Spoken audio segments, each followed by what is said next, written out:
नाशिकमधून हृदय पिळवटून टाकणारी एक घटना समोर येते। नाशिकच्या नाशिक रोड भागातील एका खासगी शाळेत शिकणाऱ्या इयत्ता 6वीतल्या विद्यार्थिनीचा शाळेच्या आवारातच हृदयविकाराच्या झटक्याने मृत्यू झाल्याची धक्कादायक घटना 5 ऑगस्ट रोजी सकाळच्या वेळी घडली आहे। या घटनेने परिसरात हळहळ व्यक्त केली जाते। याबद्दल अधिक माहिती अशी की श्रेया किरण कापडी राहणार गंधर्व नगरी नाशिक रोड असे मृत विद्यार्थिनीचे नाव आहे। ती जेल रोड येथील सेंट फिलोमिना कॉन्व्हेंट स्कूलमध्ये शिक्षण घेत होती।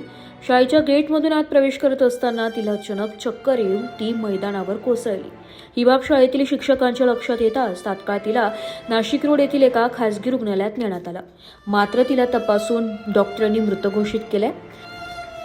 श्रेयाच्या अचानक जाण्याने शाळेतील शिक्षक विद्यार्थ्यांमध्ये शोककळा पसरली असून सर्वत्र हळहळ व्यक्त करण्यात येते।